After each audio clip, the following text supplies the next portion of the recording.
Bonjour, bonsoir, content de vous retrouver. Mais aujourd'hui, on va vous parler de la gestion des ressources humaines. Pour présenter le cours de gestion des ressources humaines, nous mettons en évidence 10 modules, autrement dit 10 chapitres. Premièrement, la planification en matière de gestion des ressources humaines. Deuxièmement, l'embauche ou dotation. Troisièmement, le manuel de l'employé ou manuel de gestion de l'entreprise. Quatrièmement, l'accueil et l'intégration de nouveaux employés. Cinquièmement, la politique de rémunération. Sixièmement, l'évaluation du rendement. Septièmement, la formation des employés. Huitièmement, mesures disciplinaires. Neuvièmement, santé et sécurité au travail. Et enfin, dixièmement, encadrement et suivi. La gestion des ressources humaines est créée pour traiter les humains autrement, pour traiter les humains avec dignité, pas tous les humains, les employés, pour traiter les travailleurs indépendants avec respect, avec dignité, pour traiter les employés comme des humains et non comme des chiens, comme des idiots, comme des là pour ça, comme des imbéciles, mais les traiter avec respect afin qu'ils puissent donner le meilleur d'eux-mêmes pour l'accroissement, la productivité et l'avancement de l'entreprise. Nous allons maintenant vous parler du sigle GRH. Partout dans le monde, on définit le sigle GRH comme gestion des ressources humaines. Mais dans la pratique, gestion des ressources humaines, c'est pas ça vraiment la définition. Mais c'est plutôt gestion Riemann hypothesis. En 1858, il y avait un militant en droits humains du nom de Bernard Riemann qui luttait pour le respect des employés, qui luttait pour le respect des travailleurs dépendants, du personnel de l'entreprise. Bernard a écrit un ouvrage intitulé Riemann hypothesis. Dans Riemann, il y a R. Donc, et enfin, dans hypothesis, on a H. Mais avant, il y avait la gestion. Maintenant, on vient jumeler RH avec gestion. Et comme gestion des ressources humaines, c'est la quatrième fonction des fonctions de l'organisation, et c'est pourquoi on a pratiquement le sigle GRH. Mais la vraie définition, c'est gestion Riemann hypothesis, mais arbitrairement. On accepte que l'on définisse le terme, le sigle GRH comme gestion des ressources humaines. Mais écoutez mes amis, si nous avons FMI, et puis on définit FMI comme faux mouvement international, est-ce la vraie définition? Ce n'est pas la vraie définition. Hein? Fonds monétaire international. Alors que pratiquement on peut définir FMI comme faux mouvement international. Tout comme lorsqu'on dit GRH et qu'on dit c'est gestion des ressources humaines liées, ce n'est pas le cas. La vraie définition, c'est gestion Riemann hypothésise parce que Bernard Riemann était un militant justement en droits humains, quelqu'un qui luttait pour le respect des droits des employés au sein de l'entreprise. On va maintenant définir le terme gestion des ressources humaines.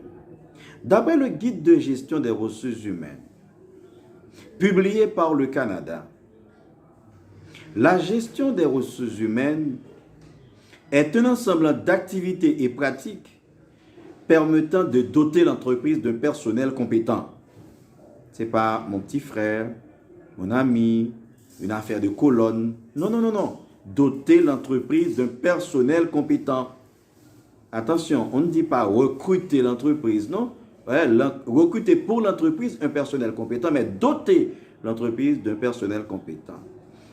Même si l'entreprise recrute quelqu'un qui est moins formé, mais l'entreprise doit s'engager dans la formation de l'employé afin qu'il puisse devenir l'employé idéal pour desservir l'entreprise convenablement.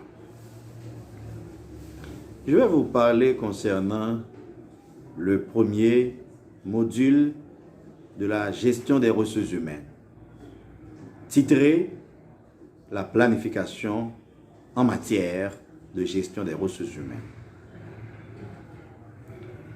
Attention pour ne pas confondre la planification en management et la planification en matière de gestion des ressources humaines.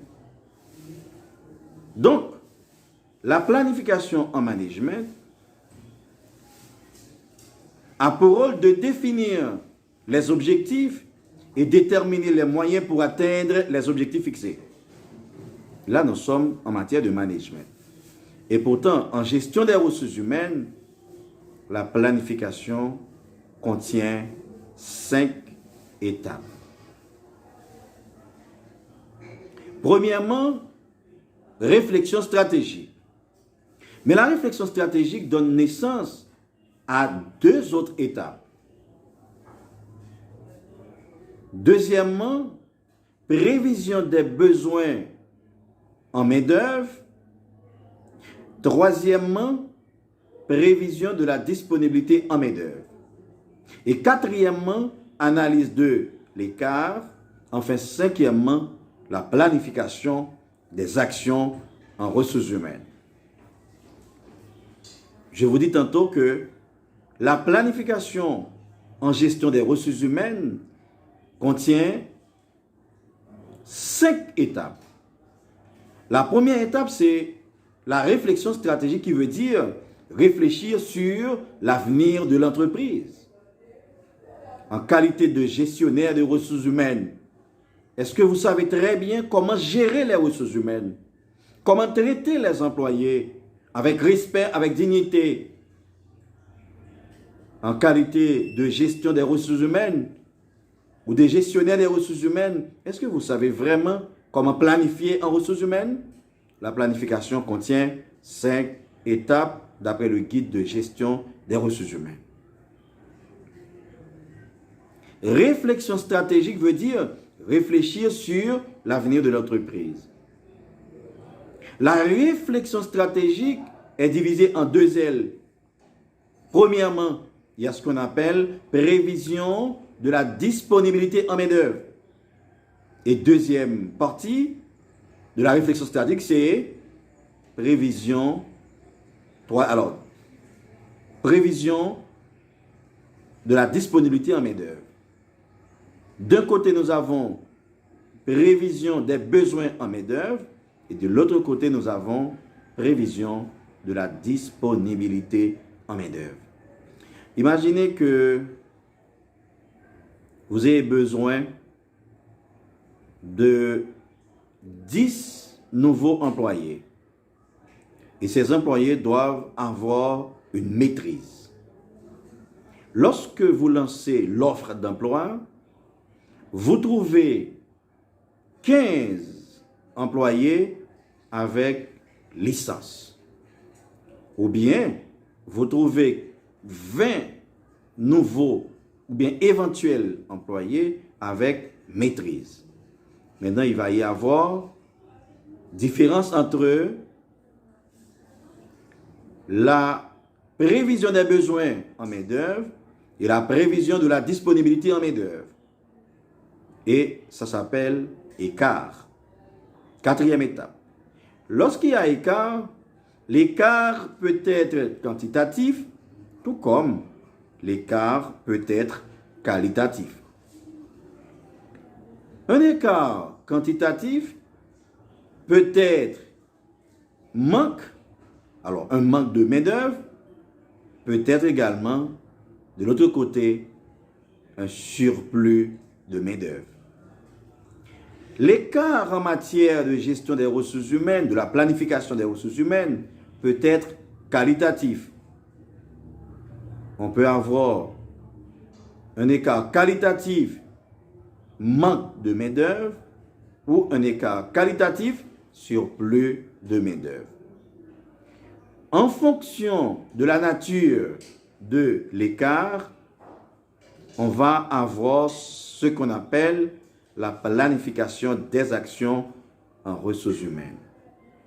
Alors, des décisions que vous devez prendre si l'écart est qualitatif surplus, si l'écart est qualitatif manque, si l'écart est quantitatif surplus, si l'écart est quantitatif manque.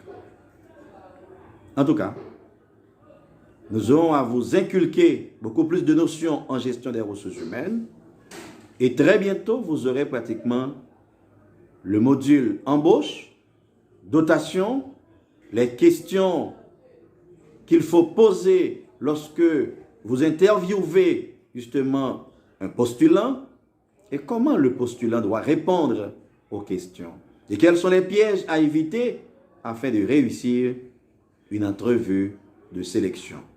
C'est pour bientôt, mais pour aujourd'hui, je m'arrête là en vous demandant enfin d'abonner, de partager et de liker. C'est la seule façon dont vous pouvez nous aider. Au revoir.